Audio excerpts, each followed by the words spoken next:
Guys, Marvel Fan 45 here, and today I'll be doing, finally, my top 10 of the 80s video. This will be my top 10 movies released in the 1980s, and as you can tell, there were quite a few options for this list. Because so many good movies came out in the 80s, not just like macho action movies. There was a whole bunch that came out.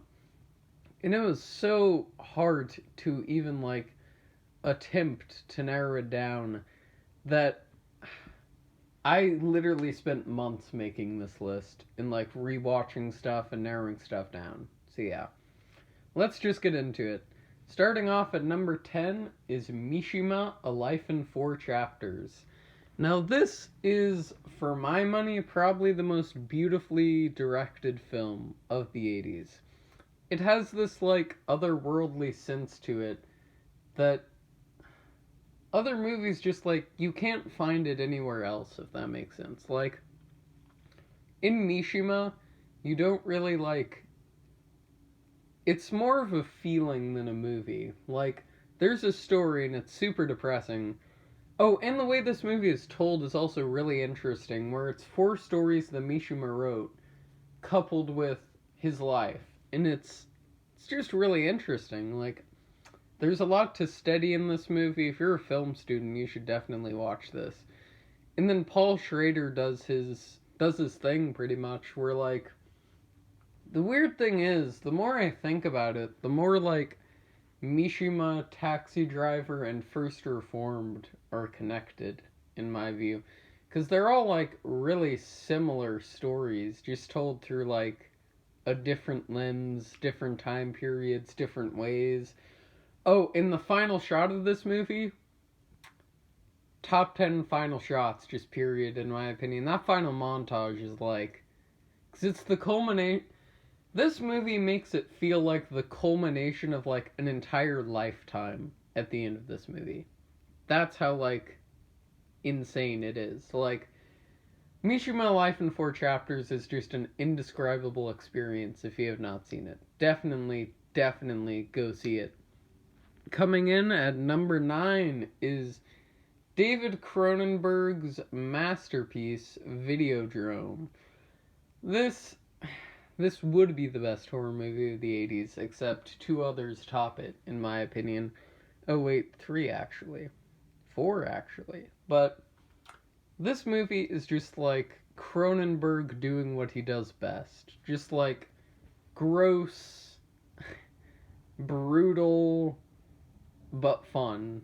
The ending 30 minutes of this movie is just batshit. This movie goes from this super duper trippy mind trip of an experience to the final 30 minutes, which is again just batshit. The final 20 minutes, the movie just lets itself go. When the guy literally explodes, that's when you know the movie is getting good. And then, I mean, what is there to say about Videodrome? If you haven't seen Videodrome, go see Videodrome, and long live the new Flash. But yeah, number 8, John Woo's The Killer. For my money, this is the best action movie of the 80s. Literally not a single action movie in the 80s I can think of, not one, comes even remotely close to the church sequence. That scene is an artistic masterpiece. I've literally been rewatching The Killer randomly, almost weekly, because it's so good. The camaraderie between Eagle and Jeffrey is great, and the plot is just amazing. Usually action movies don't have a plot this good, but this movie has it. It's the perfect action movie. It is the action movie. There's action movies after. There are two types of action movies. There are action movies before The Killer and action movies after The Killer. Now, action movies after The Killer, unless they were made by John Woo, did not tend to be as good. action movies before The Killer were still pretty good, but they were not The Killer. This is probably also the best use of cliches in any movie. Like, it uses its, like, cliches to its advantage. Like, the plot is cliche, but it does it, like, perfectly. Also, the acting. Come on, the acting is, like, top notch. Like, and again, this could be here for the ending church sequence alone, but it's everything else. The score, the camera work, the acting. The score is amazing. Hearing it in Only Built for Cuban Links was crazy, but the score for this movie, I could talk forever just on that. But yeah, The Killer, perfect movie. Number 7, a two-way tie between two Dario Argento movies, Inferno and Phenomena. I could not pick which one I liked more for the life of me. Inferno has a better atmosphere, but Phenomena has cooler kills. And Phenomena is crazier, but Inferno just has, like, an atmosphere, like, I can't deny. And, like, Inferno has the guillotine kill, and then Phenomena has that ending scene with the bugs and the monkey. If you've seen the movie, you know what I'm talking about. Yeah, I could not pick between these two. Both of them are, like, Argento at his peak. But yeah, Inferno and Phenomena are both, like, artistic masterpieces too. But Phenomena and Inferno has a scene where someone is killed with a guillotine in a modern movie. That should convince you enough to watch it. And Phenomena is just batshit. Like, it's just batshit. Like, it's completely and totally off the rails in every single way. And it has Jennifer Connelly in it, so it's instantly better. But yeah. Number 7, Inferno and Phenomena. Number 6, Blade Runner. Alright. So despite my hatred for Blade Runner 2049, given I haven't rewatched it, you would assume my Blade Runner kick is sort of gone. But it has only increased for the original. It's so beautiful. Like, the more I watch it, the more I, like, grow to love it. Like, the scene where Deckard kills Pris, for my money, is, like, where she's running through the glass in slow motion, and you see him shoot in slow motion. That, for my money, is one of the most beautiful shots, just period. Because, like, watching that shot, you literally, like, feel like you're watching the soul leave her body. And then, of course, Roy Batty, come on, he's one of the greatest villains, just period. The Tears in the Rain speech, I don't even need to say anything about the Tears in the Rain speech. Like, if you've seen Blade Runner, you know what I'm talking about. But Vangelis's score, oh my gosh, Vangelis's score is like top 1 scores of all time. Like, the score, Blues, that's all I have to say, the track Blues.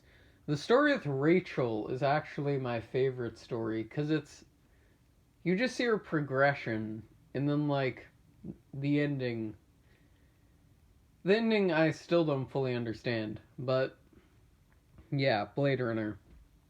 In my opinion, this is Ridley Scott's best movie. Yeah, this is Ridley Scott. Yeah, Ridley Scott. Sorry, I get Ridley Scott and James... No, this isn't James Cameron. This is Ridley Scott. What am I saying? But yeah, number 6, Blade Runner. Number 5, speaking of Italian horror movies, Lucio Fulci's The Beyond. Come on, it's The Beyond. Like, this is one of the most weird, batshit, confusing, brutal, strange, atmospheric, gory,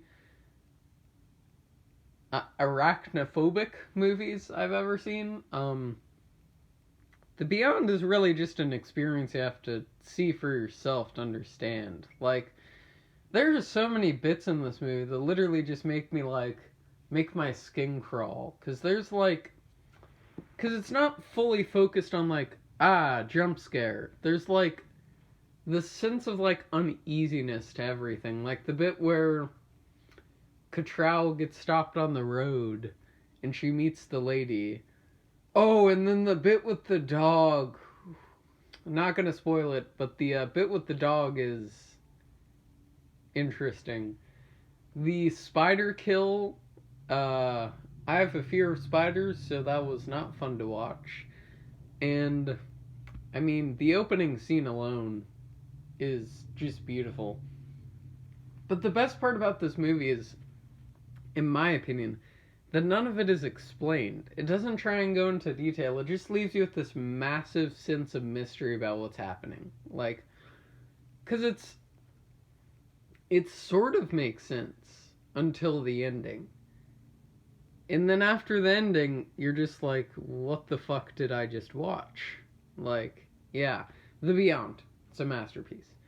Number 4, all these movies are masterpieces.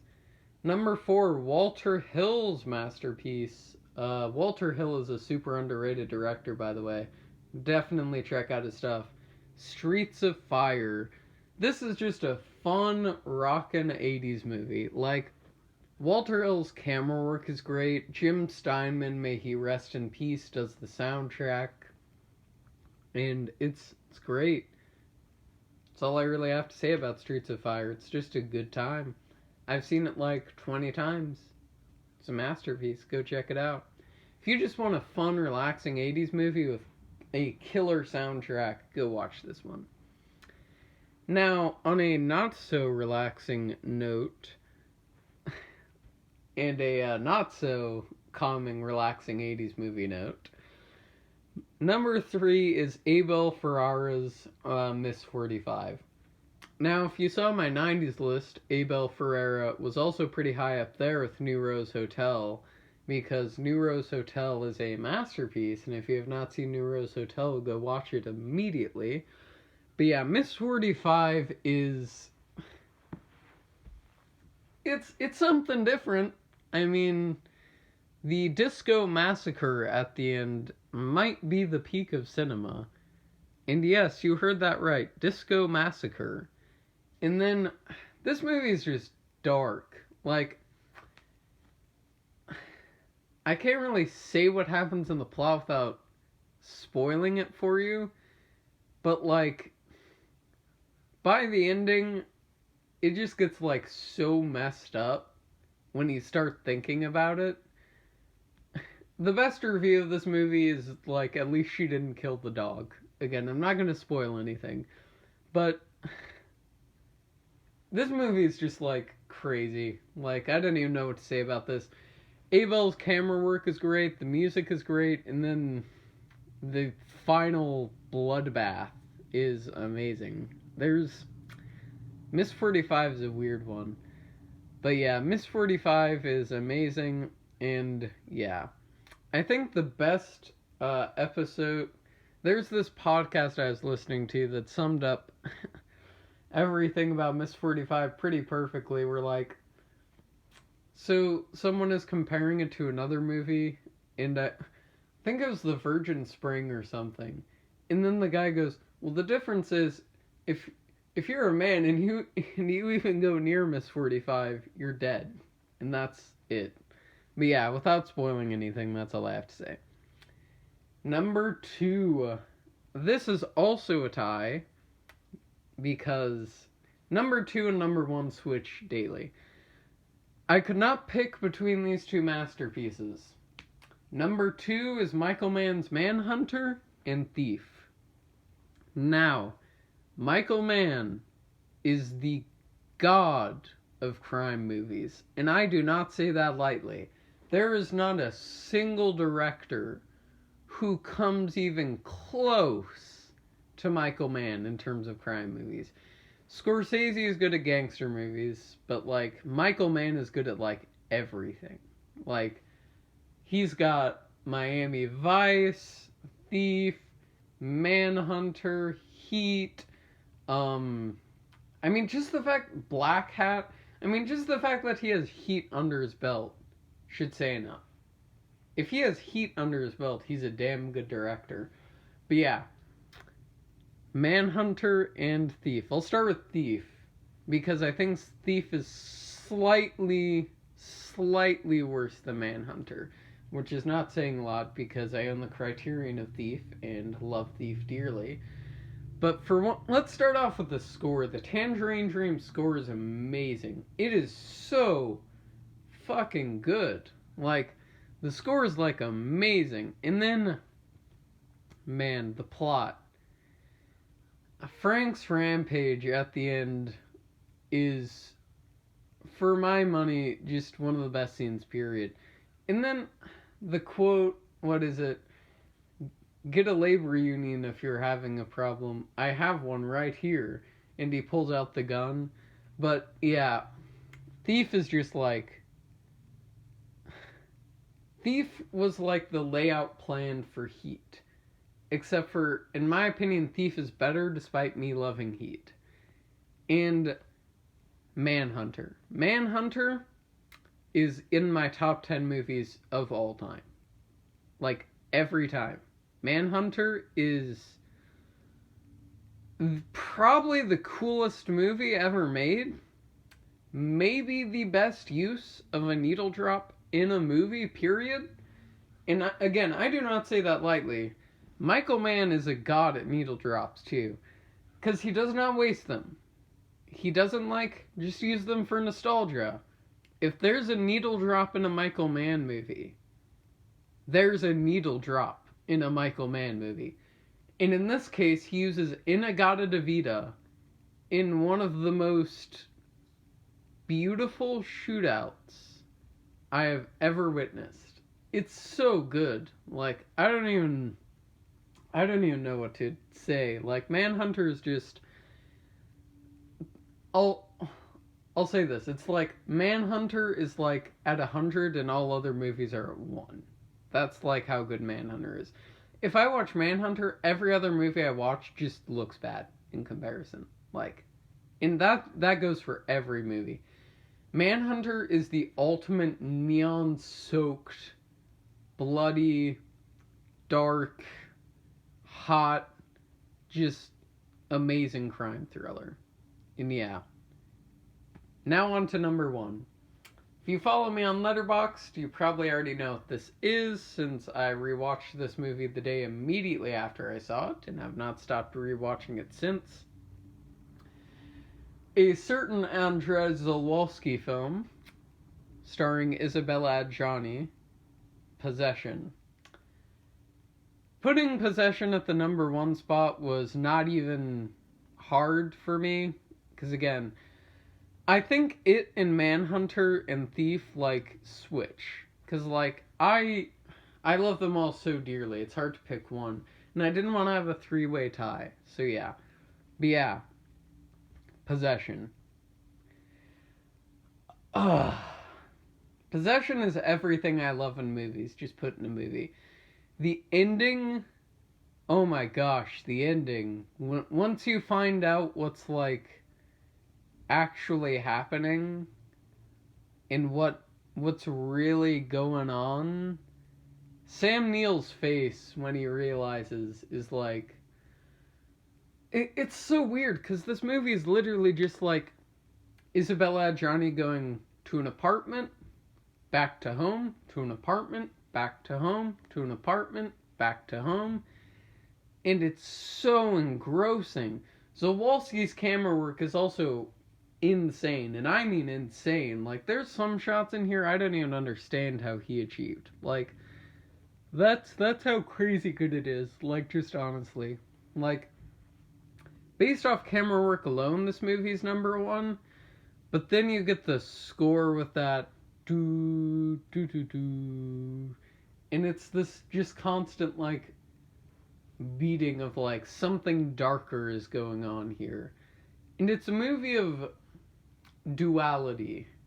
If there's a great movie about duality, it's this movie. This movie is all about doubles and twos and just duality. And Isabella Adjani gives my favorite performance from anyone in this movie. The subway scene. Need I say more? If you've seen the movie, you know what I'm talking about. Do not look up the subway scene if you have not seen the movie.